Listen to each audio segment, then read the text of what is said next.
여러분 안녕하세요. 기관조입니다.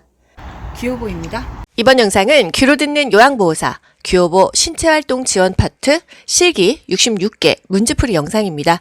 실기 45문제 중에서 이 파트에서만 25문제가 출제되고 있어요. 실기 27점 이상이면 꽈락 없이 합격하는 것은 알고 계시죠? 이 파트만 잘해도 실기 점수는 끝난다. 집어드린 키워드 확실히 기억하면서 변형 문제까지 맞추실 수 있을 거예요. 수시로 반복해서 확실하게 머릿속에 집어넣으세요. 귀로 듣고 고득점 합격하는 비결이 귀요보에 있습니다. 여러분 모두 합격 가자. 좋아요 눌러주세요. 1번 문제. 왼쪽 편마비 대상자의 식사를 돕는 방법으로 옳은 것은 일단 왼쪽이 편마비예요. 그러면 건강한 쪽은 오른쪽이겠죠? 오른쪽을 활용하는 게 좋고요. 불편한 쪽은 지지해준다. 이런 것이 항상 답이 되는 겁니다. 보기를 보지 않아도 그냥 문제가 뻔하다는 거. 1번 왼쪽에 베개나 쿠션을 대어 지지해준다. 아니나 다를까 왼쪽 편마비 불편한 쪽에다가 지지해준다. 요거 맞죠? 2번 오른쪽을 위로 해서 약간 옆으로 눕힌다. 항상 건강한 쪽이 아래로 내려오라고 했어요. 그런데 왼쪽 편마비야 오른쪽이 건강한 쪽이죠? 위가 아니라 아래쪽으로 해서 눕힌다는 거. 3번 음식을 먹고 있는 중에 말을 걸어 천천히 먹게 한다. 말 걸지 않습니다. 왜? 살에 걸리니까요. 4번 음식물 찌꺼기가 남아있기 쉬운 입안 오른쪽을 살펴본다. 마비된 쪽이 음식물 찌꺼기가 남아있겠죠. 왼쪽입니다. 5번 숟가락 끝을 입술 옆에 대고 입안 왼쪽으로 음식을 넣어준다. 불편한 쪽으로 넣어주지 않고 항상 건강한 쪽으로 넣어준다고 했어요. 오른쪽으로 넣어준다. 쉽죠 여러분? 2번 누워있는 왼쪽 편마비 대상자의 식사를 돕는 방법으로 옳은 것은 비슷한 문제의 연장선이에요. 왼쪽이 편마비야 건강한 쪽은요? 오른쪽이겠죠. 오른쪽을 밑으로 해서 옆으로 누운 자세를 취하게 한다. 또는 오른쪽으로 입에 넣어준다. 이게 답이에요. 1번 식사 도중에 맛이 어떤지 물어본다. 물어보면 살에 걸린다고 했어요. 말 시키지 않습니다. 2번 오른쪽을 지지해 줍니까? 왼쪽 편마비야 불편한 쪽 왼쪽을 지지해 줍니다. 사실 똑같은 문제인데 보기가 살짝만 변형돼서 계속 나오는 거죠. 3번 왼쪽 입에 빨대를 고정시켜 국물을 제공하나요? 이게 마비된 쪽은 감각을 못 느껴서 화상 입을 수 있다 했잖아요. 무조건 건강한 쪽으로 먹입니다. 4번 음식을 반 정도 삼키면 다음 음식을 넣어주는 게 아니라 완전히 삼키면 넣어주겠죠. 5번 오른쪽을 밑으로 해서 옆으로 누운 자세를 취하게 한다. 건강한 쪽이 왼쪽인가요? 오른쪽인가요? 왼쪽 편마비니까 건강한 쪽은 상대적으로 오른쪽이 되니까요. 건강한 쪽, 오른쪽이 밑으로 해서 누운 자세를 취한다. 아시겠죠, 여러분? 똑같은 문제인데 보기만 계속 이렇게 바뀌는 거예요. 3번 경관 영양을 하는 대상자의 식사를 돕는 방법으로 옳은 것은 1번 영양액은 차갑게 준비합니까? 따뜻하게 한다고 했어요. 2번 비간이 빠져있으면 즉시 밀어넣으면 큰일 나죠. 폐로 들어가요. 의료행위 하지 않습니다. 3번 영양액 주머니는 침대 난간에 고정합니까? 항상 머리 위에 있는 거예요. 영양액 주입 후 상체를 높인 자세로 30분 정도 앉아있게 한다. 좋은 얘기죠. 밥 먹을 때 앉아있고 또 밥 먹고 나서도 앉아있죠. 영양액 주입 중 청색증이 나타나면 바로 잠그고 보고해야 돼요. 청색증은 산소가 부족하다는 얘기예요. 숨을 못 쉰다는 얘기입니다. 주입소스를 늦추는 게 아니라 중단하고 보고해야 되는 거예요. 아시겠죠? 4번 경관 영양을 하는 대상자를 돕는 방법으로 옳은 것은 똑같은 문제예요. 1번 청색증이 나타나면 비간을 제거합니까? 제거하는 거 의료행위죠. 간호사가 합니다. 우리는 잠그고 보고하는 거예요. 2번 구토 증상이 있으면 주입 속도를 늦춘다. 잠굽니다. 그리고 보고합니다. 3번 영양액 주머니를 위장보다 높은 위치에 건다. 맞죠? 영양액은 높은 위치에 건다는 거. 우리 몸보다 아래에 있는 것은 소변 주머니밖에 없어요. 4번 영양액을 분당 100ml가 들어가도록 주입한다. 분당 50cc, 50ml예요. ml랑 cc는 같다. 5번 영양액 주머니를 하루에 한 번 세척하여 말립니까? 하루 한 번 아니고요. 매번 깨끗이 씻어서 말린 후 사용합니다. 하루에 한 번 영양 주는 거 아니잖아요. 여러 번 주거든요. 그때마다 매번 깨끗이 씻어서 말린 후 사용합니다. 우리 밥 먹고 설거지 그때그때 하는 게 좋지. 그릇 쌓아놓고 하루에 한 번 하지 않잖아요. 그렇게 기억하자고요. 5번 대상자의 경구약 복용을 돕는 방법으로 옳은 것은 약 먹는 거 어떻게 도와요? 1번, 가루약은 음식에 섞어서 제공한다? 이거 동물들은 이렇게 합니다. 이렇게 뭐 간식 같은 거에 섞어서 제공하는데 사람은 이렇게 먹이지 않아요. 2번, 약을 전부 삼켰는지 입안을 확인한다? 일단 맞는 얘기예요. 3번, 금식하고 있으면 혈압약 복용을 중단한다? 금식하고 있어도 매일 먹는 약, 혈압약 복용한다고 했어요. 반드시 투약한다고 했어요. 혈압약은요, 정말 하루 이틀 3일만 안 먹어도요, 갑자기 뭐 뇌졸중 오시는 분들도 진짜 주변에서 봤습니다. 4번, 알약이 빠르게 흡수되도록 수분 섭취를 제한합니다. 합니까? 이게 빠르게 흡수가 되겠어요? 물을 더 많이 제공해야 약도 삼키기도 쉽고 흡수도 더 빠르다고 했어요. 5번, 약물 알레르기 반응이 나타나면 복용량을 줄인다. 무조건 알레르기 반응, 뭔가 문제가 생기면요, 줄이는 게 아니라 중지하고 보고하는 거예요. 아시겠죠? 6번, 약물의 성분과 효과가 유지되도록 보관하는 방법으로 옳은 것은 1번, 귀약은 냉동고에 보관한다. 귀약 차갑게 보관해서 귀에 넣으면요, 쇼크 옵니다. 실온이에요, 실온. 2번, 알약은 건조한 곳에 보관한다. 맞죠? 습해지면은 달라붙잖아요. 안 돼요. 곰팡이가 낄 수도 있고요. 미생물이 번식할 수도 있으니까요. 3번, 안약은 햇볕이 잘 드는 곳에 보관한다. 모든 약은요, 다 차광. 햇볕에 안 좋습니다. 햇볕을 피해야 돼요. 4번, 가루약은 물약에 녹여 서늘한 곳에 보관한다. 가루약은 따로 보관하고 먹일 때만 물에 녹이는 거예요. 5번, 갈색 병에 들어있는 물약은 직사광선이 드는 곳에 보관한다. 일단 직사광선에 약을 보관하는 것 자체가 다 틀린 얘기고요. 그 갈색병이라는 것은 뭐예요, 여러분? 차광 용기입니다. 차단한다. 햇볕을 볕을 차단하기 위해서 만든 게 갈색병이에요. 직사광선이 드는 곳에 보관하지 않죠. 햇볕을 피해야 됩니다. 7번, 대상자의 알약 복용을 돕는 방법으로 옳은 것은 1. 알약의 금연 쪼개서 제공한다. 임의로 쪼개면 약발이 들쑥날쑥해서 안 된다. 2번, 고기를 뒤로 젖혀 하나씩 넣어준다. 살에 걸려요. 항상 살에 안 걸리려면 턱을 아래로 이렇게 고개를 제끼지 않고 약간 숙인 자세가 좋다고 했어요. 3번, 약이 잘 흡수되도록 우유와 함께 먹지 않습니다. 약 우유랑 먹지 마라, 콜라랑 먹지 마라, 탄산이랑 먹지 마라, 물이랑 먹어라. 이거 여러분 다 아시죠? 4번, 남은 알약은 손으로 집어 약병에 다시 넣어 보관한다.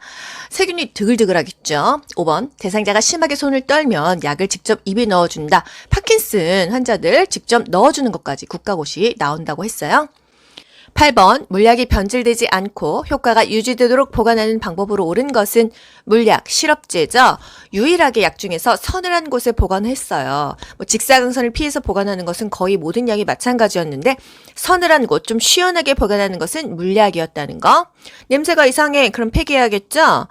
또 이 잘못 따른 약은 버려야 됩니다. 이게 포인트였어요. 1번, 햇빛이 잘 드는 곳에 보관한다. 햇빛이 잘 드는 곳에 보관하는 약은 없었다는 거. 서늘한 곳, 직사광선을 피해서 물약, 시럽제를 보관해라. 2번, 계량컵에 따라서 실온에 보관합니까? 계량컵이나 스푼에 덜어서 먹죠. 보관은 통째로 합니다. 3번, 1회분씩 주사기로 재어서 보관한다.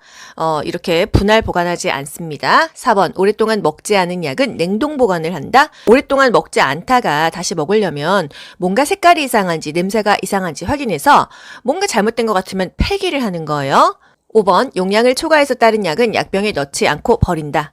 꺼낸 시럽을 다시 병에 넣으면 약이 변질되는 원인이 되겠죠. 세균이 들어가죠. 그래서 잘못 따른 약은 버립니다. 아깝지만 버려요. 그래서 어느 정도 적당히 따르는 게 좋겠죠. 그리고 약을 용기째 빨아먹어. 침이 약에 섞여 들어가죠. 변질되겠죠. 반드시 깨끗한 플라스틱 계량컵 또는 스푼에 덜어서 먹어야 됩니다. 9번 문제. 정맥 주사 바늘을 제거한 부위를 알코올솜으로 비비지 않고 누르는 이유가 뭐예요, 여러분? 여러 가지가 이유가 있지만 가장 큰 것은 피멍 생기지 않도록 하기 위해서입니다. 1번, 통증 감소. 누른다고 통증이 감소되진 않잖아요. 2번, 부종 예방. 요것도 어느 정도는 있습니다. 3번, 흉터 예방. 흉터 안 지죠? 4번, 피멍 발생 예방. 피멍 때문에 누르는 거예요. 5번, 약물의 흡수 촉진. 요것도 사실 아리까리 하지 않습니까? 근데 우리가 누르고 있다고 흡수가 촉진되지는 않는다고 하네요. 10번, 대상자의 눈에 안약을 투여하는 방법으로 옳은 것은 1번, 투여 전에 솜으로 눈의 바깥쪽에서 안쪽으로 닦는다. 항상 눈은요, 안쪽에서 바깥쪽으로 닦습니다. 우리 대상자들 침상 목욕시킬 때, 세수시킬 때 어떻게 하죠? 항상 눈의 안쪽에서 바깥쪽으로 닦았고요. 대상자의 만약에 한쪽 눈에만 감염이 있다 하면 반대편 눈에 닿지 않도록 안에서 바깥쪽으로 닦아준다. 이것까지 아시면 좋겠어요. 2번, 대상자에게 아래쪽을 보게 한다. 아래쪽을 보게 합니까? 정면을 보게 해요? 둘 다 아니에요. 천장을 보게 합니다. 천장을 보게 하고요. 대상자의 아랫 눈꺼풀, 하안검을 아래로 부드럽게 당겨서 결막량을 노출시켜서 아랫 눈꺼풀 하안검의 중앙에다가 이 바깥쪽 외측으로 1, 2cm 높이에서 안약을 넣는 거예요. 약 다 넣고 비루관을 가볍게 눌러서 코 안으로 흘러내려가는 것을 막아줬었죠. 3번 윗꺼풀을 위로 부드럽게 당기는 게 아니었죠. 아랫 눈꺼풀을 살짝 아래로 부드럽게 당기는 거예요. 아래다 넣으니까 아래를 부드럽게 당겨야 이게 공간이 넓어져서 약 넣기가 쉽다. 각막에 직접 넣는 게 아니고요. 결막에다가 넣습니다. 결막이요. 그래야 각막이 보호가 된다. 5번 투여한 비루관을 잠시 가볍게 눌러준다. 예, 가볍게 비루관을 눌러줘서요. 코 안으로 이렇게 흘러 들어가는데 눌러주면은 눈으로 흡수가 된다고 해요. 11번 대상자에게 안연고 투약하는 방법으로 옳은 것은 국가고시에서요. 안약 한번 나왔으면 그 다음엔 안연고가 나오고 이런 식으로 퐁당퐁당 나옵니다. 안연고는 움직여주라고 했어요. 1번 투약한 후에 눈을 가볍게 문질러준다. 움직여주지 문질러주지는 않았어요. 2번 눈에 바깥쪽에서 안쪽 방향으로 투여한다. 항상 안쪽에서 바깥쪽으로 투여했어요. 3번 안연고 투약 후 비루관을 가볍게 눌러준다. 눌러준다. 뭐 감쪽 같죠? 안연고 움직여주는 거예요. 비루관 눌러주는 거 뭐였어요? 안약이었습니다. 아시겠죠 여러분? 4번 뚜껑을 열 때 처음 나오는 연고부터 쓰지 않는다고 했잖아요. 처음 나오는 거는 거즈로 닦아서 버리고 그 다음에 하안검 아래 눈꺼풀 중앙에다가 2cm 정도 안쪽에서 바깥쪽으로 쭉 짜준다고 했습니다. 5번 눈꺼풀 밖으로 나온 연고는 생리식염수를 적신 멸균솜으로 닦아낸다. 아주 좋죠. 12번 대상자에게 귀약을 투여하는 방법으로 옳은 것은 1번 투여 전에 귀지를 제거한다. 귀지 제거 의료 행위입니다. 웨이도 귀 겉은 닦아줄 수 있는데요. 귀 속을 닦아줘도 안 되고 귀지를 제거해서도 안 되는 거예요. 2번 귓바퀴를 후 하방으로 잡아당겨 약을 투여한다. 후 상방이라고 했죠. 후 하방은요 소아입니다. 어린아이들이요. 어른은 성인은 무조건 후 상방으로 잡아당겨서 약을 투여하고요. 고막 체온계도 잽니다. 3번 약이 귀 안에 측면을 따라 흘러들어가도록 점적한다. 맞을까요? 틀릴까요? 맞습니다. 귓바퀴를 후상방으로 잡아당겨서 약물 투여가 쉽게 한 다음에 측면을 따라서 정확한 방울수의 약물을 점적한다. 이게 맞게 되겠습니다. 4번 투여 직후 점적한 쪽 귀를 아래로 하여 5분간 누워있게 한다. 약 넣고 아래쪽으로 하면은 약 다 빠질 거 아니에요. 귀 입구를 잠깐 부드럽게 눌러주고요. 그냥 약 5분 정도 똑바로 누워 있습니다. 5번 투여 후 하루 동안 귓구멍에 작은 솜을 끼워 놓는다. 하루 내내 솜 끼워 놓지 않습니다. 작은 솜을 15분에서 20분 동안 귀에 살짝 느슨하게 끼워 놓았다가 제거하는 거예요. 한 15분, 20분만 귀에 넣는 것입니다. 13번 안연고를 투여하는 위치와 방향은 안연고 어디다 넣는다고 했어요? 눈 아래 하안검이죠. 하부 결막낭의 위에 안쪽에서 바깥쪽으로 중앙에서 외측으로 안연고 2cm 정도 쭉 짜서 넣어준다고 했습니다. 이 그림상에서 보면은요 마예요 마 아랫눈 약간 살짝 밑으로 당기면서 안연고를 안에서 밖쪽으로 짜준다.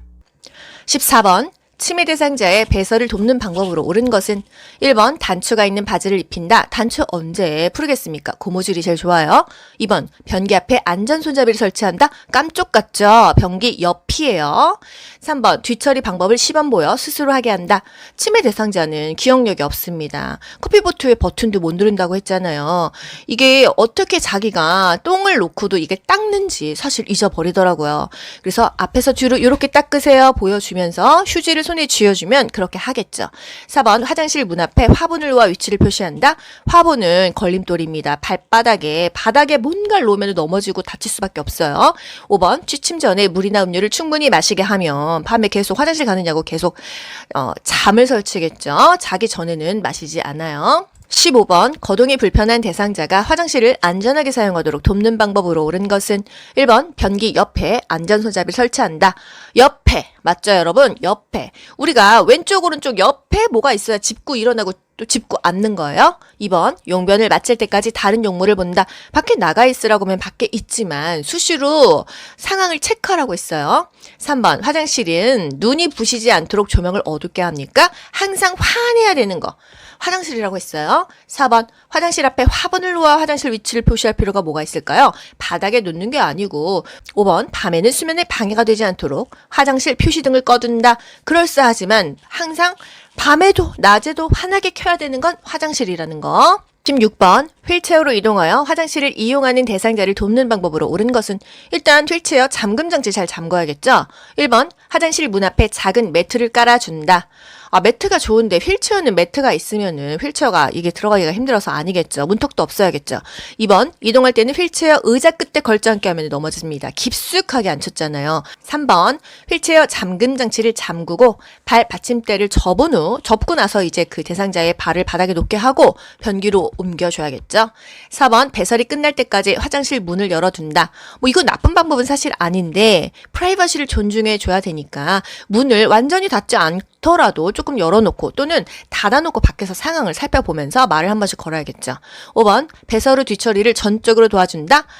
전적으로 엄마라면 전적으로 도와주겠죠. 대상자는 남이잖아요. 필요한 부분만 도와주는 게 이 요양보호에서 원칙이라고 합니다. 17번, 간이변기를 사용하여 침상 배설을 하는 대상자 돕는 방법. 간이변기, 넣다 뺐다 해주는 거잖아요. 1번, 변기를 차게 하여 변이를 자극합니까? 차게 하면 관략근이 그냥 움츠러들어서 똥오줌이 더 안 나와요.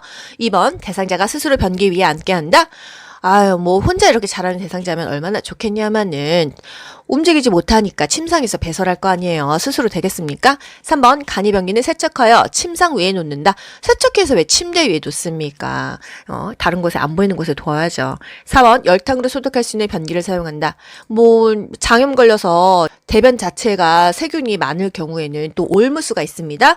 열탕으로 소독하면 좋겠죠. 변기가 플라스틱이어도 보통은 뜨거운 물로 다 어느 정도 소독은 됩니다. 5번, 대상자가 배설이 끝나 호출하기 전까지 다른 업무를 보며 기다리겠어요. 항상 대상자에게 눈을 띄면 안 돼요. 즉각 개입할 수 있는 거리에서 살펴봐야 됩니다. 잠깐 자리를 좀 비워줘요. 이럴 수는 있겠죠. 그렇다고 너 멀리 가면 안 돼요. 18번, 침대에서 누워 지내는 대상자의 침상 배설 어떻게 돕죠? 1번, 배변 후 물티슈로 닦고 바로 옷을 입힌다. 배변 후 물티슈로 닦는 건 나쁘지 않아요. 하지만 바로 옷을 입히기 전에 조금 말려야겠죠. 2번, 그러니까 답이 꼭 틀려서 이게 제껴지는 게 아니고요. 보기 5개 중에서 가장 정답에 근접한 게 답인 거예요. 2번 보자고요. 뒤처리할 때 뒤에서 앞으로 닦습니까? 항상 앞에서 뒤로 닦아요. 왜?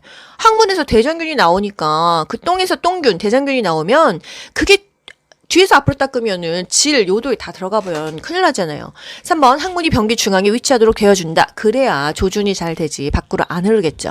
4번, 배에 힘을 주기 쉽도록 침대 머리를 낮춥니까? 여러분 누워서 힘 줘보세요. 힘 안 줘줘요. 상체를 올려준다. 5번, 배설물에 피가 섞여 나오면 어떡해요? 대상자에게 아이고 피 나왔어요. 확인하고 버려요. 보고해야겠죠. 아시겠죠? 어려운 거 없습니다. 19번, 장기간 침대에 누워있는 대상자의 침상 배변을 돕는 방법. 똑같은 얘기입니다. 1번, 간이변기를 중앙에 항문에 대어준다. 요거 맞죠? 2번, 시계 반대 방향으로 복부 마사지 해주면 장 꼬여요. 항상 시계 방향으로 배를 마사지 해줍니다. 그리고 눈이 좀 안 보이는 대상자 항상 시계 방향으로 물건을 놓는다고 했어요. 설명도 시계 방향으로 한다고 했어요. 3번, 배에 힘을 주기 쉽도록 침대 머리를 낮춘다. 이거 똑같이 계속 이렇게 말도 안 되게 보기 나오죠? 침대 머리는 무조건 높인다. 애 낳을 때도 상체가 높아야 애가 잘 나오고 똥을 쌀 때도 머리가 높아야 똥이 잘 나온다는 거. 4번, 변이가 생기도록 찬 수건으로 항문 주위를 자극한다. 그럼 똥도 들어가겠어요. 따뜻하게 해줘야 항문 관략근이 이완이 돼서 똥도 마렵고 오줌도 마렵겠죠. 5번, 배설물이 점액질이 섞여 나오면 대상자에게 확인 후 버립니까? 보고해야겠어요. 정신도 없고 의식도 없는 대상자한테 아이고 피 나왔어요 이러면은 얼마나 불안하겠습니까? 그쵸 여러분? 문제가 다 고만고만하죠? 어려운 거 없으시죠? 20번, 이동변기를 사용하여 배설하는 편나비 대상자를 돕는 방법. 건강한 쪽에 대준다. 발이 바닥에 닿게 한다. 요거죠? 1번, 배설물은 모아서 한꺼번에 버린다. 냄새 어떻게 할 겁니까? 그때그때 버려요. 2번, 이동변기 높이는 침대보다 높게 하는 게 아니라 똑같은 게 좋다는 거. 또 3번 대상자의 두 발이 바닥에 닿게 앉힌다. 이게 좋은 거죠. 4번 이동변기 밑에 작은 수건을 깔아준다. 미끄럼 방지 매트를 깔아줘야겠죠. 수건은 밟고 미끄러지잖아요. 5번 이동변기는 마비된 쪽 침대 난간에 붙여 사용한다. 항상 건강한 쪽에 붙여줍니다. 21번 대상자가 이동변기에 배설할 때 돕는 법. 1번 변기통 안에 화장지를 깔아준다. 이 소리를 조금 줄여주니까 마음 편히 쌀 수 있겠죠. 2번 배설물을 아침 저녁으로 처리한다. 수시로 그때그때 처리하세요. 3번 이동변기의 높이를 침대보다 높게 한다. 똑같이 하세요. 4번 이동변기 옆에 미끄럼 방지 매트를 깔아준다. 밑에 깔아야죠. 밑에. 근데 우리 아까 옆에 뭐 배웠어? 뭐였어요? 그거는 화장실 옆에 손잡이였어요. 손잡이는 변기 옆에 있어야 붙잡고 일어나고 앉는데 이동변기는 밑에 깐다는 거. 5번 두 발이 바닥에 닿지 않게 이동변기에 앉히면은 뭐 공중에서 넘어지잖아요. 바닥이 닿아야 안정감이 있다라는 거죠. 22번 침상에서 대상자의 기저귀 교환하는 방법 옳은 것은 1번 둔부는 알코올솜으로 닦고 말린다. 여러분 알코올은요. 이 피부 얇으신 분은 알코올로 닦으면 피부가 뻘겋게 일어납니다. 알코올은요 개방 상처에도 알코올로 닦는 거 아니에요. 예전에 제가 진짜 상식 없을 때 넘어져서 알코올 닦았다가 살 다 그냥 녹는 줄 알았어요. 둔부는 절대 알코올솜으로 닦고 말리지 않습니다. 여러분 피났어, 상처 났어 절대 알코올로 닦으시는 거 안 돼요. 알코올은 그냥 거의 소독용입니다. 강해요. 2번 무릎을 편 상태에서 허리를 들어 올릴 수가 있을까요? 무릎을 굽힌 상태에서 허리를 들어 올릴 수도 있고요. 대상자가 못 움직인다고 하면 협조가 안 될 때는 옆으로 눕히고 기저귀 대고 똑바로 눕혀서 기저귀 차면 되겠죠. 3번 기저귀를 교환하는 동안 창문을 열어 환기한다. 감기 걸려요. 다 하고 나서 간접 환기해야겠죠. 찬바람이 직접 대상자에 닿지 않게 커튼을 치고 나서 창문을 좀 연다던가 대상자 다른 방에 있을 때 환기한다거나 그렇게 하면 됩니다. 4번 둔부 밑에 새 기저귀에 바깥면이 보이도록 깔면은 이게 바깥면은 방수 처리돼 있잖아요. 안쪽이 보이도록 깐다. 5번 더러워진 기저귀는 바깥면이 보이도록 둥글게 만다. 맞죠? 우리 안쪽에 배설물 있으니까 바깥면이 보이게 깔끔하게 해야지. 23번 기저귀를 사용하는 대상자 돕는 방법으로 옳은 것은 1번 기저귀를 하루에 3번 교환합니까? 쌌으면 교환합니다. 보통 뭐 2-3시간 간격이죠.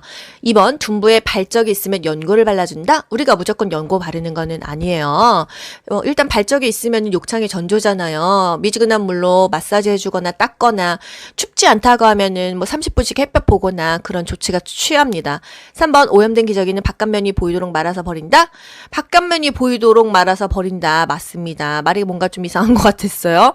4번 바지를 내린 후 면 덮개를 덮고 기저귀를 교환한다? 내리고 덮는 게 아니라 뭔가 덮어준 다음에 교환을 하라고 했어요. 불편하지만요. 5번 허리를 들 수 없으면 엎드린 채로 기저귀를 교환한다? 허리도 못 드는데 어떻게 엎드리게 또 시켜요. 옆으로 돌린 다음에 기저귀 놓고 똑바로 눕힙니다. 24번 협조가 불가능한 대상자의 기저귀 갈아주는 방법 여태까지 했었잖아요. 옆으로 돌려 눕힌 상태에서 기저귀 대주고 똑바로 눕혀서 갈아준다. 이게 답이 되겠어요. 사실 보지 않아도 다 되잖아요. 1번 소변이 묻은 기저귀는 말려서 재사용하겠습니까? 2번 피부 발적을 발견했을 때 연고를 발라준다. 우리 맘대로 막 발라주는 거 아니에요. 일단 건조시키고 뭐 미지근한 마사지, 미지근한 바람으로 말리고 이런 것도 좋고 보고도 해야겠죠. 필요하다면요. 4번 냄새가 나지 않도록 기저귀를 단단히 조여 채운다. 바람이 안 통하면은 또 욕창이 생기겠죠. 5번 이불을 다리 아래로 내린 후 면덮개를 덮는다. 이불을 다리 아래로 내릴 필요는 없고요. 차라리 뭐 위로 올리고 덮개를 덮고 바지를 내려도 되겠습니다. 보기 5개 중에서 가장 정답에 근접한 거 뭐예요? 옆으로 돌린 상태에서 기저귀 대고 똑바로 눕혀서 기저귀 갈아준다. 요거니까요. 우리 이렇게 맞추도록 하자고요. 25번 유치도뇨관을 삽입한 대상자를 돕는 방법으로 옳은 것은 1번 소변 세기탁하면 방광을 세척합니까? 큰일 납니다. 의료행위예요. 2번 소변 양이 적은 경우 연결감에 꼬인 여부를 확인한다. 꼬인 여부를 봐야겠죠. 눌렸는지 봐야겠죠. 그래서 소변이 잘 빠지고 있는지를 봐야 됩니다. 소변색 탁했을 때는 보고하면 되겠어요. 그쵸? 3번 소변 주머니를 비운 후 배출구를 비눗물로 세척하지 않나요? 비우고 나서 잠그고 알코올로 닦았잖아요. 알코올솜으로. 4번 유치 도뇨관이 고정되어 있는지 수시로 당겨본다. 수시로 당기면 빠집니다. 아무리 뭐 조금 움직인다고 빠지지 않지만 당기면 빠지죠. 5번 걸을 때는 소변 주머니를 아랫배보다 높이 듭니까? 무조건 몸보다 아래에 놓죠. 26번 유치도뇨관을 삽입하고 있는 대상자를 돕는 방법. 1번 소변 주머니는 허리보다 높은 위치에 둔다. 여러분 말도 안 되는 보기 계속 나오는 거 아시겠죠? 무조건 소변 주머니는 내 몸보다 아래에 있다는 거. 2번 금기사항이 없으면 수분 섭취를 권장한다. 맞죠? 3번 소변이 밖으로 새는 경우 유치도뇨관을 우리가 제거합니까? 의료행위죠. 요양보호사는 유치도뇨관 제거 안 해요. 위관영양, 경관영양, 줄 제거 안 합니다. 세면은 보고하세요. 4번 유치도뇨관이 방간에 고정되어 있는지 당겨서 확인하지 않아요. 당기면 어떡하겠습니까? 5번 유치도뇨관을 유지하고 있는 동안에는 움직임을 제한한다. 움직여도 괜찮다고 했어요. 산책도 다 됩니다. 27번 유치도뇨관을 삽입한 대상자의 소변 주머니를 관리하는 방법은 뭐가 있죠? 1번 주머니 매일 교체한다. 매일이 아니고 그냥 수시로 어느 정도 차면 교체하세요. 2번 소변을 비운 후에 배출구를 소독솜으로 닦는다. 그렇게 하라고 했었죠. 비우고 나서 배출구는 알콜솜, 소독솜으로 닦습니다. 3번 소변 주머니에서 냄새가 나면 주머니를 세척한다. 냄새가 나면 일단 보고도 해야겠고요. 주머니를 교환하면 좋겠죠. 주머니는 오래 씁니다. 보통 일주일씩 씁니다. 이거는 우리가 결정하는 건 아니고 보고해서 지시에 따르면 되겠어요. 4번 소변 주머니는 가득 찰 때까지 기다릴 때 비운다. 뭐든지 가득 차면 넘칩니다. 한 7, 8부 찼으면 비우는 게 좋겠어요. 5번 도뇨관과 소변 주머니의 연결 부위를 분리하여 소변을 버린다. 이 관과 소변 주머니 연결 부위를 분리하는 게 아니고요. 그냥 소변 주머니에서 소변을 버려주시면 되겠습니다.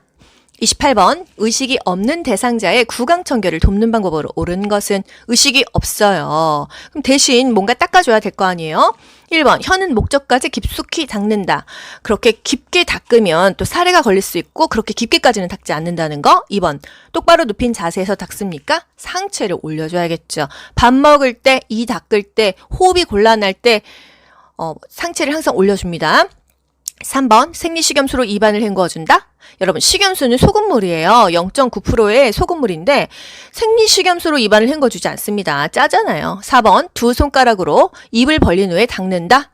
약간 사실 벌리긴 벌려야 되는데요. 손가락으로 입을 벌리지는 않고요. 손가락으로 했다가 손가락 잘려요.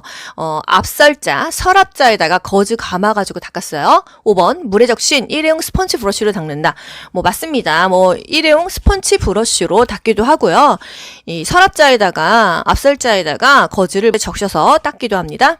29번 대상자의 구강청결을 돕는 방법으로 옳은 것은 1번 입안을 닦아낼 때는 목젖까지 닦는다. 깊게 닦지 않는다고 했어요. 2번 일회용 스펀지에 치약을 묻혀 닦는다. 일회용 스펀지 브러쉬에 물을 묻혀서 닦아줍니다. 치약은 칫솔에 묻혀서 닦죠. 3번 대상자를 똑바로 눕힌 자세에서 닦는다. 그러면은 기도 흡인되겠죠. 상체를 높여줍니다. 4번 구강 점막에 염증이 있으면 구강청정제로 닦는다. 항상 문제가 있을 때는 보고를 해야 돼요. 5번 위쪽 잇몸과 이를 닦은 후 아래쪽 잇몸과 이를 닦는다. 맞죠? 윗 닦고 아래 닦아요. 위쪽 이 닦고 잇몸 닦고 아래쪽 잇몸 닦고 이 닦고 요 순서가 그렇게 중요한 건 아니었어요. 위 닦고 아래 닦는다. 보기 5개 중에서는 답이 될 만한 것 요거라는 거. 30번 대상자의 의치 관리하는 방법으로 옳은 것은 1번 베타딘 용액에 담가 보관한다. 여러분 베타딘 뭔지 아시죠?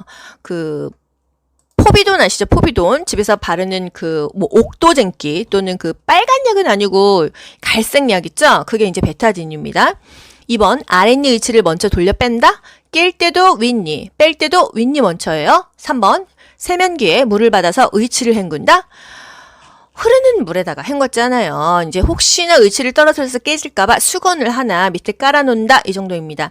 4번 윗니와 아랫니 의치를 동시에 어떻게 끼웁니까? 위에 끼고 아래 끼웁니다. 5번 의치 삽입 전에 미온수로 입안을 헹구게 한다. 구강 건조를 막아주겠죠? 올바른 방법입니다. 31번 두발 전용 세정제를 사용하여 머리띠를 제거하는 방법으로 옳은 것은 1번 세정제를 빗에 묻혀 모발을 빗겨준다. 두피에 묻혀서 손끝으로 비벼줬어요. 거품이 나게요. 2번 세정제를 모발에 발라 20분간 그대로 둔다. 20분간 그대로 방치하지 않습니다. 마사지해서 거품 내서 마른 수건으로 닦아줬어요. 3번 세정제로 모발을 마사지한 후 물로 헹군다. 물로 헹굴 수 있는 상황이면 처음부터 물로 샴푸를 하지 물 없이 두발 세정제로 하지 않습니다. 4번 세정제를 모발에 발라 거품이 나도록 마사지한다. 맞죠? 5번 세정제를 모발에 바른 후 수건으로 감싸서 때를 제거한다. 거품을 충분히 낸 다음에 마른 수건으로 닦아주는 거예요. 32번 두발 전용 세정제를 사용하여 대상자의 머리를 청결하게 하는 방법으로 옳은 것은 1번 머리를 물로 적신 후 두발 전용 세정제를 충분히 발라준다. 물이 있어서 적실 수 있었으면 샴푸로 감지. 두발 전용 세정제는요, 물이 없을 때 물을 사용할 수 없는 상황에서 썼어요. 2번 두발 전용 세정제를 바른 후 거품이 나게 마사지한다. 똑같은 문제입니다. 조금 전에 나왔던 문제랑. 3번 따뜻한 물로 머리때와 기름때를 씻어낸다. 이거는 그냥 샴푸하는 거예요. 4번 두발 전용 세정제를 사용한 후 린스로 헹군다. 린스로 헹구지 않습니다. 물이 없기 때문에요. 5번 젖은 수건으로 충분히 닦아준다. 마른 수건으로 충분히 닦아줍니다. 두발 전용 세정제는요, 그러니까 물이 없는 상황에서 머리를 감기는 것이라고 생각하셔야 돼요. 그래서 답이 뭐 젖은 거, 젖은 수건 이러면 다 틀려요. 33번 대상자의 손발을 관리하는 방법으로 옳은 것은 손발 관리 어떻게 했었죠? 손가발은 10에서 15분간 따뜻한 물에 담그고 발톱은 일자로 손톱은 둥글게 자르는 거 기억나시죠? 1번 손톱은 둥글게 자른다. 일단 맞아요. 2번 손은 시원한 물에 담그는 씻긴다. 시원한 물이 아니라 따뜻한 물에 담궈서 손톱 발톱 딱딱해진 것을 조금 말랑말랑하게 해서 자른다고 했어요. 3번 발가락 사이는 알코올로 닦아준다. 알코올은 여러분 개방 상처에도 쓰지 않고요. 보통 기구 소독에 많이 씁니다. 알코올은 굉장히 강해서요. 이 살에 닿게 되면 문제가 일어요. 알코올을 몸에 바른다 하면은 이 요양보호사 국가고시에서는 답이 다 틀린다고 생각하시면 되겠습니다. 4번 각질 제거를 위해서 모직 양말을 신긴다. 땀을 흡수하려면 면 양말이 좋죠. 근데 각질 제거 자체가 뭐 면 양말 신는다고 되는 건 아니었어요. 피부 건강을 위해서 면직 양말이 좋다는 거. 각질 제거는요, 따뜻한 물에 불려서 잘 닦아주고 보습을 해줬어야 됐어요. 뭐 오일이나 로션으로요. 5번 발의 티눈은 손톱깎이로 제거해준다. 티눈 손톱깎이로 잘못 제거했다가 세균 들어가서 절단하는 경우 있습니다. 절대로 우리 요양보호사는 의료행위 하지 않고요. 귓속도 파지 않는데 티눈 제거하지 않습니다. 사실 보통 발에 티눈 막 칼로 소독해서 집에서 자르고 스티커 붙이시는 분 많죠? 저희 아빠도 그러셨어요. 그래서 제가 그거 균 들어가면 큰일 난다 맨날 얘기했었는데 집에서 진짜 그렇게 많이들 하십니다. 왜? 매번 뭐 병원 간다고 해주지도 않으니까요. 하지만 발의 티눈을 손톱깎이로 제거하게 되면 잘못하면 정말 감염돼서 큰일 날 수 있습니다. 특히나 당뇨 환자 같은 경우는 발이 잘못되면은 당뇨발이라고 해서 발을 절단하는 경우가 많아서요. 절대로 이렇게 위험한 행동은 하지 않습니다. 34번 대상자의 세수를 돕는 방법으로 옳은 것은 세수할 때 눈곱이 있다고 하면은 깨끗한 쪽 먼저 하고 눈곱 있는 쪽 닦아줬고요. 안에서 바깥쪽으로 닦아줬던 거 기억나시죠? 1번 눈썹은 면도칼로 다듬어준다. 면도칼로 하다가 베일 수 있어요. 눈썹 정리를 하고 싶다고 하면 눈썹 칼로 하는데 요양보호사에서 원하는 답은 뭐예요? 코털은 제거해 주는 거는 시험 문제에 맨날 나와. 하지만 눈썹까지 다듬어 주는 것은 없습니다. 2번 콧방울과 코 안쪽을 깨끗이 닦아낸다. 맞죠? 이 안에 코딱지나 이물질이 많아서 숨쉬기가 곤란해서요. 코 속 관리를 잘 해준다. 이게 요양보호사에서 원하는 답이에요.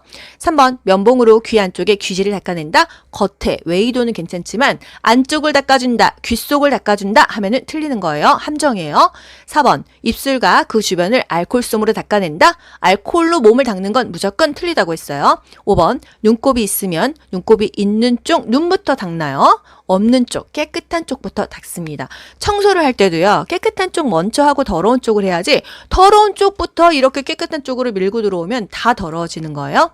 35번 여자 대상자의 회음부를 청결하게 닦는 순서로 옳은 것은 보지 않아도 여러분 뭐죠? 항문이 맨 마지막이다. 그러면 답은 1번, 3번 중에 하나예요. 그런데 요도 질 항문이냐, 질 요도 항문이냐. 여러분 여자 생식기를 생각을 해보세요. 여자분들은 본인의 몸을 생각해보세요. 요도 아래 질 있죠. 질 뒤에 항문 있죠. 요도 질 항문입니다. 이 문제 빨리 보면은 또 질 요도 항문 1번 찍는데요. 요도 질 항문이에요. 2, 1, 2 이렇게 갑니다. 제가 왜 이렇게 설명을 드리냐면 제가 그냥 이거 1초 만에 풀었는데 제가 이거 1번 찍었기 때문이에요. 네, 과거 학원 다닐 때.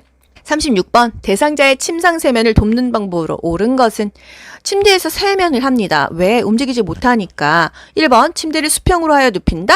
상체를 올려주는 게 좋습니다. 양치하던 세수하던 밥 먹던 밥 먹고 나서던 상체를 올려줬어요. 2번 눈곱이 있는 눈을 먼저 닦는다. 여러분 이제 아시죠? 눈곱이 없는 깨끗한 눈부터 닦고요. 안에서 바깥쪽으로 닦습니다. 3번 코, 뺨, 눈, 귀, 목이에요. 너의 눈, 코, 볼, 입, 이마, 귀, 목. 제가 노래까지 하잖아요, 여러분. 너의 눈, 코, 볼, 입, 이마, 귀, 목. 아시죠? 네. 4번. 면봉으로 귀 안쪽을 깊숙이 닦는다. 여러분 이제 뭐가 그 국가고시에서 자꾸 헷갈리게 하는지 아시겠죠? 안쪽이 아니라 귀의 겉이라는 거. 귀 속 틀려요. 귀 안쪽 틀립니다. 5번 코털이 코 밖으로 나와 있으면 깎아준다. 문제가 정말 비슷하지 않나요, 여러분? 항상 코 관리는 해준다. 요거를 답으로 하시면 되겠습니다. 37번 대상자의 통목욕을 돕는 방법으로 옳은 것은 1번 목욕 후 따뜻한 음료를 먹인다. 좋죠. 뭐 바나나 우유든 따뜻한 차든 괜찮습니다. 2번 목욕은 1시간 이상 여유 있게 한다. 대상자도 지치고 요양보호사도 진 빠집니다. 목욕은 2-30분 이내로 하고 욕조 안에는 5분만 있게 하는 거예요. 3번 목욕물의 온도는 22에서 26도를 유지한다. 이거 실내 온도예요. 추워요. 40도보다 넘어야 됩니다. 40도 내외로 한다. 4번 혈액순환을 위해서 몸의 중심에서 말초 방향으로 닦습니까? 이 끝에서 중앙으로 가야 이 끝에 있는 피가 혈액순환이 되겠죠. 5번 욕조에 들어가기 전에 목욕 의자에 앉혀 머리를 감긴다. 머리 먼저 감고 머리 젖어 있으면 춥잖아요. 목욕 다 하고 나와서 의자에 앉혀서 머리 감기는 거였어요. 38번 대상자의 목욕을 도울 때 따뜻한 물을 자주 뿌려주는 이유는 물을 왜 뿌려주냐? 왜? 체온을 유지하기 위해서죠. 39번 왼쪽 편마비 대상자의 통목욕을 돕는 방법으로 옳은 것은 왼쪽 편마비면 건강한 쪽이 어느 쪽이에요? 오른쪽이죠. 항상 오른쪽으로 들어가고 오른쪽으로 나오겠죠. 요거를 기억하면서 보기를 보자고요. 1번 몸통, 팔, 다리 순서로 닦아요. 다리, 팔, 몸통이라고 있어요. 2번 욕조물에 30분 정도 담근 후 씻긴다. 5분이라고 했습니다. 전체 목욕 시간은 30분이지만 대상자가 물속에 있는 시간은 5분이라는 거. 3번 오른쪽 다리부터 욕조에 들어가게 한다. 왼쪽 편마비니까 오른쪽 다리가 건강한 쪽이죠. 그러니까 건강한 다리, 오른쪽 다리부터 들어갑니다. 나올 때도 오른쪽 다리 먼저 나오는 거예요. 4번 오른쪽 겨드랑이를 잡고 욕조로 이동시킨다. 불편한 쪽을 부축해준다고 했잖아요. 왼쪽 편마비니까 왼쪽 겨드랑이 잡고 부축합니다. 5번 목욕 후 귀 속 깊숙이 있는 물기를 면목으로 닦아낸다. 웨이도 귀 겉에만 닦아주고요. 귀 속, 귀 안. 이거는 틀리는 답이라고 말씀드렸습니다. 40번 수액을 맡고 있는 왼쪽 편마비 대상자의 단추가 달린 옷을 벗기는 순서로 옳은 것은 그럼 여러분 이 문제에다가 뭘 써야 돼요? 벗건을 써야겠죠. 벗건. 그러면 벗을 때는 건강한 쪽 먼저 벗기는 거예요. 근데 여기서 어느 쪽이 건강한 쪽이에요? 수액을 맡고 있는 왼쪽 편마비 대상자야. 그럼 왼쪽 편마비 왼쪽이 불편한 쪽이죠. 그러면 수액을 맡고 있는 쪽이 건강한 쪽이죠. 그러면 벗건, 건강한 쪽, 수액을 맡고 있는 쪽이 오른쪽이니까 오른쪽 먼저, 그리고 수액 들어가고 불편한 쪽 왼쪽이 들어간다. 이렇게 답을 맞추시면 됩니다. 아시겠죠?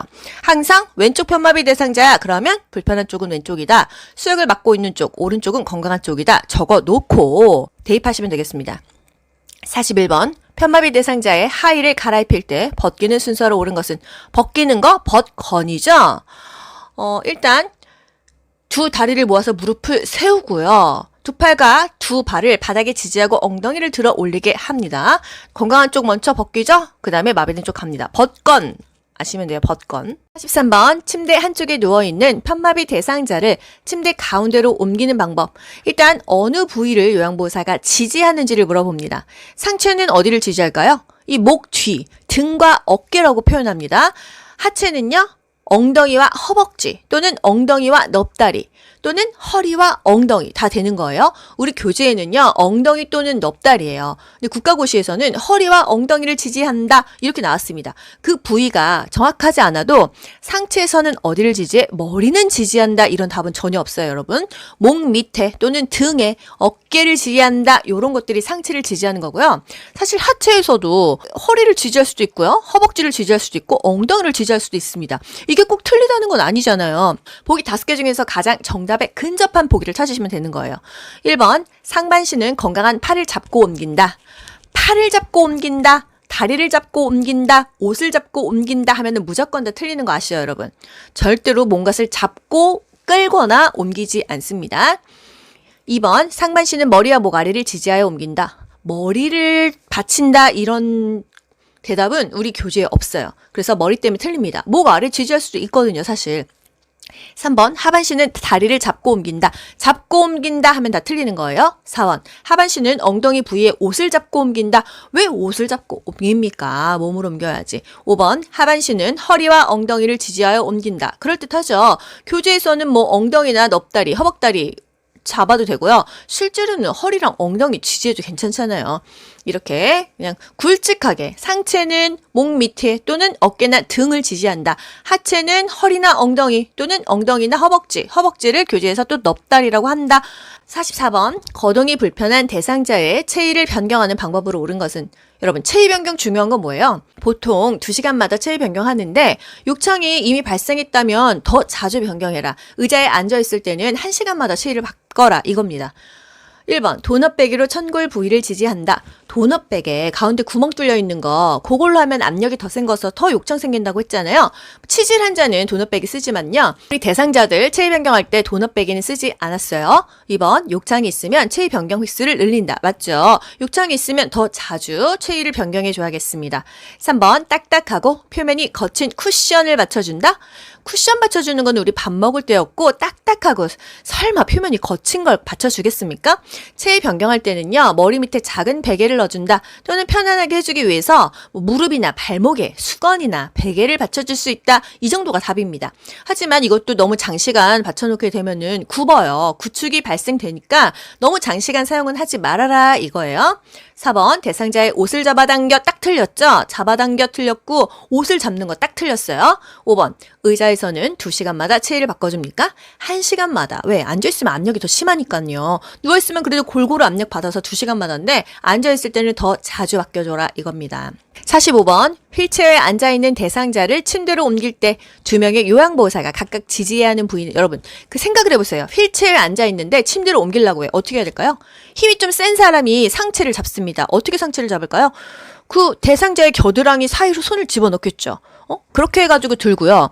또 한 명은 종아리랑 허벅지를 드는 거예요. 그 부위를 디테일하게 외우지 않아도 대충 그림은 그려지잖아요. 여러분 이게 일일이 다 부위를 외우려면 힘드는데요. 항상 상체는 어디를 지지할까? 머리는 아니었어. 목이나 등이나 어깨를 지지했어. 다리는요? 허리나 허벅지나 엉덩이를 했었습니다. 휠체어이기 때문에 뭐 허벅지랑 종아리가 된 거고요. 이제 겨드랑이에 뭐 잡아당긴다 이런 것 다 답이 틀린데 휠체어에 앉아 있을 때는 어쩔 수가 없으니까 이 겨드랑이에다가 팔을 집어넣어서 들어준다는 얘기예요. 46번 편마비 대상자를 바닥에서 일으켜 앉히는 순서. 여러분 가나다라마 보면 머리가 빙빙 돌죠. 일단 앉히는 순서 뭘까요? 맨 마지막에 앉는다 이게 답이겠죠. 그럼 보기를 쫙 보세요. 서술어만 보세요. 위치한다, 앉힌다, 눕힌다, 세운다. 앉힌다가 맨 마지막이겠죠? 그럼 나가 맨 마지막이야. 보기를 쫙 보니까 나가 맨 마지막인 거 2번, 3번밖에 없어요. 그럼 2번, 3번 중에 뭘까 보면은 둘 다 첫 번째가 가야. 가 보면은 위치한다. 대상자 건강한 쪽에 선다 이거 아시죠? 그 다음에 뭐 있어요? 항상 손을 가슴 위에 올려놓는다가 두 번째였잖아요. 가 다음에 마야. 그럼 답은 그냥 여기서 끝나는 겁니다. 2번이 바로 나와버리잖아요. 순서대로 한번 봐드릴게요. 대상자 앞에 서죠. 손 가슴 위에 올려놓죠. 그 다음에 무릎 세우고 돌려 눕히고 앉힌다 이렇게 보는 거예요. 서술어에 동그라미를 치면서 답을 그냥 빨리빨리 맞추실 수가 있습니다. 다 읽으면 헷갈려요. 47번 대상자를 옆으로 돌려 눕힐 때 순서로 옳은 것은 일단 첫 번째 선다 이게 답이고요. 맨 마지막에 다 돌려 눕히고 자세 편안하게 잡아준다 이게 답이겠죠. 그럼 보기 보세요. 선다, 놓는다, 돌려 눕힌다, 올려놓는다, 자세를 편하게 한다. 다 자세 한 다음에 자세를 편하게 한다? 마가 맨 마지막이겠구나. 선다, 가가 맨 마지막이겠구나. 1번, 2번이 둘 중에 하나가 답입니다. 그러면 선 다음에 뭘까요? 팔 가슴 위로 올려놓는 거예요. 이게 그냥 그 다음입니다. 그 다음에 뭐예요? 다음에 뭐 어떻게 저측에 돌려 눕힌다. 맨 마지막에 자세를 좋게 잡아준다. 이게 답이 되는 거예요. 중간에 모르셔도 돼요. 첫 번째는 선다. 두 번째는 팔 꺾이지 않게 가슴 위로 모아준다. 맨 마지막에 자세 잡은 다음에 편안하게 맞춰준다. 이게 답인 거예요. 아시겠죠 여러분? 어려운 거 없으시죠? 48번 휠체어를 이용하여 울퉁불퉁한 길을 울퉁불퉁하면 여러분 딱 사실 아셔야 됩니다. 이동하는 방법으로 옳은 것은 바닥에 울퉁불퉁하다 문턱이 있다 하면은 앞바퀴를 들어 올려 이걸 아셔야 돼요. 앞바퀴를 들고 이동한다 바로 그냥 답을 맞추시면 됩니다. 보기 보면 더 헷갈려요. 49번 대상자가 타고 있는 휠체어를 지그재그로 이동해야 되는 경우는 경비가 지그재그 기억하시나요? 경사로, 비탈, 가파른 길은 지그재그로 해야 그 속력 때문에 내가 쏠리지 않는다는 거. 왼쪽, 오른쪽 엣지 주면서 스키 타는 이유는요?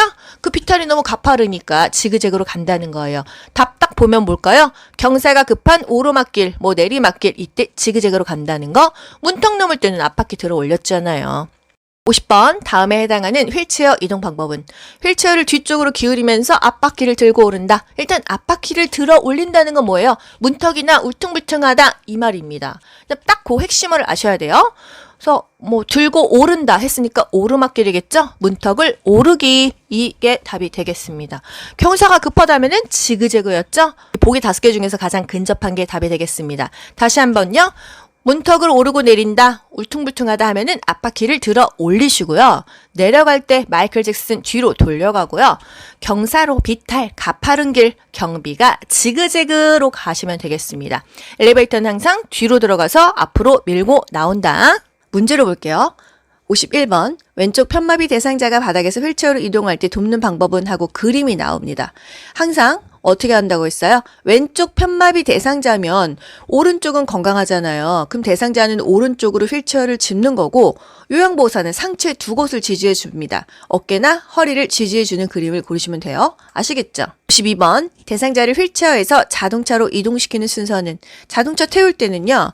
어떻게 해요 여러분? 항상 빗스미 놓는다. 잠근장치 잠근다. 그리고 엉덩이 먼저 앉히고 한 다리 이동한다. 이 흐름을 알고 계셔야 돼요. 그랬을 때 여러분 이 서술어를 먼저 보자고요. 깊숙하게 앉게 한다. 자동차 시트에 앉힌다. 시트에 앉힌 다음에 깊숙하게 앉게 편하게 하겠지. 그러면 요게 지금 두 개가 맨 마지막에 와야 된다.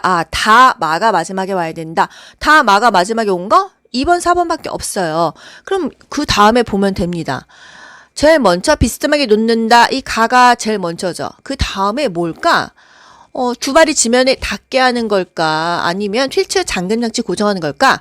일단 무조건 휠체어는 잠금장치가 원초라고 했어요. 비스듬하게 놓고 잠금장치 고정한 다음에 대상자 발 바닥에 닿게 하고 대상자 앉히고 편안하게 자리 잡아준다. 이게 항상 답이 되는 거예요. 아시겠죠? 달달 외우지 않아도 맞추실 수 있습니다. 53번 보행 벨트를 사용하여 편마비 대상자의 보행을 돕는 방법으로는 불편한 쪽 뒤에서 보조한다. 마비 쪽 뒤에서 보행 벨트를 손잡이로 잡는다. 이게 항상 답인 거예요. 보지 않아도 그냥 답이 딱 나오죠. 14번 오른쪽 다리가 불편한 대상자가 보행기를 사용할 때 보행 순서는 오른쪽이 불편해요. 보행기랑 세트로 간다고 했죠? 그럼 보행기랑 오른쪽 가고 그 다음에 건강한 쪽 왼쪽 다리가 간다. 머릿속에 딱 생각을 하고 보기를 보면서 답을 맞추시면 되겠습니다. 항상 보기를 보면서 이게 맞을까 저게 맞을까 하실 필요가 없어요. 아시겠죠? 5번 왼쪽 편마비 대상자가 지팡이를 사용하여 기차에서 내릴 때의 순서. 여러분 내린다, 평지다 하면은 뭐를 기억하셔야 돼요? 올 지건마가 아니죠. 내려가는 거니까 반대는 지마건. 지마건을 시험지에 쓰세요. 그리고 건강한 다리랑 마비된 다리를 쓰시면 돼요. 일단 왼쪽 편마비야. 마비된 쪽은 왼쪽 이렇게 쓰시고요. 건강한 쪽은 오른쪽 쓰시면 돼요. 그러면 지마건 이게 순서잖아요. 지팡이가 제일 먼저인 거 1번, 2번밖에 더 있습니까? 그 다음에 마비된 쪽이 어디야? 왼쪽 편마비니까 왼쪽이 마비된 쪽이겠지. 그러면 지팡이 왼쪽, 그 다음에 건강한 쪽 오른쪽이다. 이렇게 답을 맞추시는 거예요. 항상 그럼 올라갈 때다 그러면 올지건마 써놓고 적어놓고서는 그것에 대입하시면 돼요. 56번 오른쪽 편마비 대상자가 지팡이를 이용하여 버스 승차하거나 계단 오를 때 순서는 이때는 올지건마 적어놓고 시작하시면 되겠죠. 지팡이는 무조건 먼저예요. 그럼 답이 1번 아니면 2번이겠죠. 그 다음에 지팡이 한 다음에 건강한 쪽이 어디예요? 오른쪽 편마비니까 건강한 쪽은 왼쪽이겠죠. 그리고 마지막에 불편한 쪽, 마비 쪽, 오른쪽을 간다. 이렇게 적으시면 됩니다.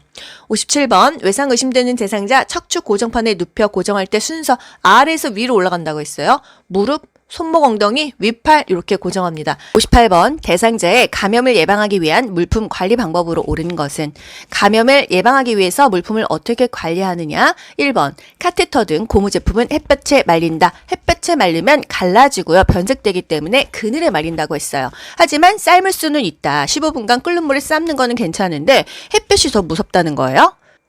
2번 사용한 물품은 모아서 한꺼번에 소독한다. 그때 설거지하고 그때 소독합니다. 한번 가래가 담긴 흡인병은 주 1회 깨끗이 닦는다. 일주일에 한 번 닦았나요? 하루에 한 번 닦았습니다. 1일 1회 이상 깨끗이 닦는다. 이게 맞죠? 가래가 담긴 흡인병은 분비물을 버리고 1일 1회 이상 깨끗이 닦는다. 이게 맞습니다. 4번 혈액이 묻은 물품은 더운 물로 닦고 찬물로 헹궜나요? 무조건 혈액, 체액은요. 찬물로 담가서 핏기를 빼내고 체액을 빼내고 그리고 나서 더운 물로 비누칠해서 닦았어요. 5번 사용한 카테터는 분비물이 빠지도록 물에 담가둔다. 맞죠? 한 번 사용한 카테터는 분비물이 빠질 수 있게 물에 담가 놓는다. 또는 흐르는 물에 카테터를 비벼 씻는다. 다 말이 되죠? 15분 이상 끓인 후에 쟁반에 널어서 그늘에서 말렸어요. 59번 분비물이 묻은 물품을 처리할 때 감염 예방하는 방법은 똑같은 문제예요. 1번 장갑을 끼고 처리했다면 손은 씻지 않아도 된다. 장갑을 끼고 처리했더라도 손은 반드시 물과 비누를 이용해서 닦는다. 기억하시죠? 2번 혈액이나 체액이 묻은 옷은 더운 물로 세탁한다. 보세요 여러분, 계속 더운 물 얘기 나오죠? 무조건 찬물 먼저 그 다음에 더운 물로 물과 비누를 이용해서 거품을 내서 닦는 거죠. 3번 한 번 착용한 일회용 장갑은 세척 후 재사용한다. 이거는 다회용 장갑이지 일회용이 아니에요. 일회용은 한 번 쓰고 버리는 게 일회용입니다. 4번 물품 처리 후에 고체 비누로 손을 씻는다. 이거 사실 우리 고체 비누로 씻긴 씻잖아요. 그런데 고체 비누라는 것은 내가 그걸로 손 씻었어. 그 다음 사람이 또 그걸로 비누로 손 씻으면 안 좋다. 그래서 액체 비누로 이렇게 버튼 눌러서 내 손에 딱 일회용씩 그렇게 손을 씻는 것이 좋다는 얘기입니다. 5번 오염된 세탁물과 일반 세탁물은 분리해서 세탁한다. 오염된 거는 따로 별도로 분리해서 세탁한다고 했습니다. 정답 5번이죠. 뭐 어려운 거 있나요? 60번 다음 복종구의 용도로 옳은 것은 이 뭐죠? 간이병기죠. 간이병기는 뭐예요? 침대에서 못 움직이는 환자들 또는 수술해서 일시적으로 움직일 수 없는 환자들, 대상자들에게 그냥 말 그대로 간이로 변기를 대주는 겁니다. 1번 침상에서 용변 해결하기, 이게 맞죠? 2번 누운 자세에서 머리 감기기, 이걸로 머리를 감기나요? 3번 침상 옆에 놓고 앉아 배설하기, 이거는 이동변기죠. 의자처럼 생겨서 똥오줌 싸는 거, 이건 이동변기라는 거. 4번 신체 압력을 분산하여 욕창을 예방하기, 이거 뭘까요? 욕창 예방 매트릭스 또는 욕창 예방 방석 정도가 되겠습니다. 5번 자세 변환 후 신체 부위를 편안하게 지지하기, 이건 쿠션 정도 되겠죠. 61번 재가 대상자의 낙상 예방하는 방법.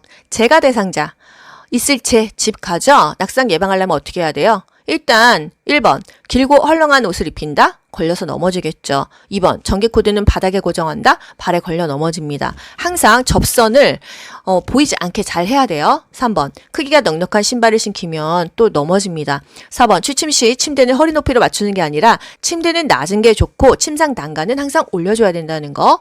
간호조무사에서는 어떤 문제가 나오냐면요.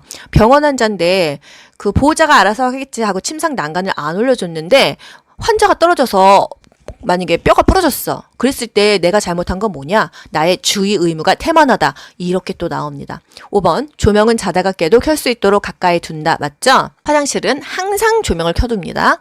62번 재가 대상자의 낙상 예방하는 안전 환경 조성 방법은 똑같은 문제예요. 1번 방과 현관 문턱을 높입니까? 문턱은 없애죠. 2번 욕조 손잡이를 없애는 게 아니라 화장실 변기 옆에 손잡이 깔고 욕조에도 깔고 손잡이는 많을수록 좋습니다. 3번 계단에 작은 깔개를 깔아두면 넘어지기 딱이에요. 4번 침대 바퀴의 잠금 장치는 풀어두는 게 아니라 잠궈야겠죠. 5번 바닥에 흐트러진 물건들은 정리한다. 맞습니다.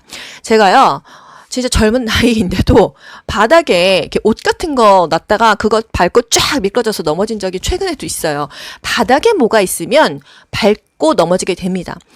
제가 얼마 전에 이제 지인 집에 갔습니다. 근데 바닥에 물건이 너무 많더라고요. 그래서 어머니 이거 밟으시면 넘어질 것 같은데 좀 정리를 했으면 좋겠다 했는데 진짜 위험합니다. 보통 가정집에서 바닥에 뭐를 그렇게 많이 놓으세요. 제발 여러분 바닥을 좀 깔끔하게 정리해서 낙상을 주의하셨으면 좋겠습니다.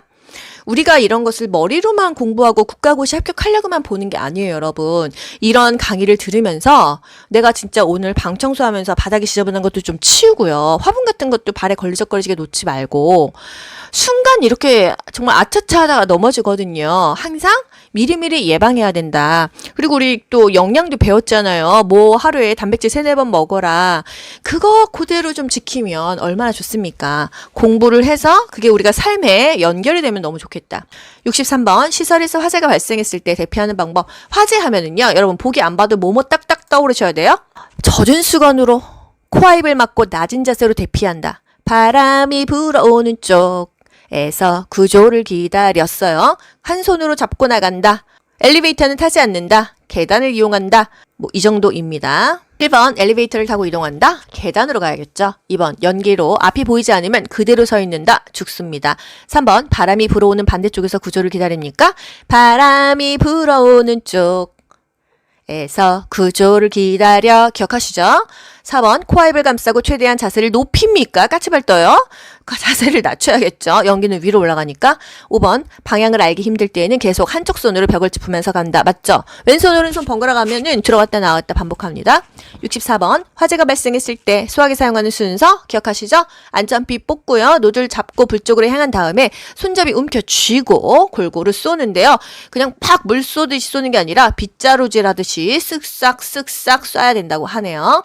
65번 지진을 사전에 대비하는 방법으로 옳은 것은 지진을 사전에 대비하는 방법이 있나요?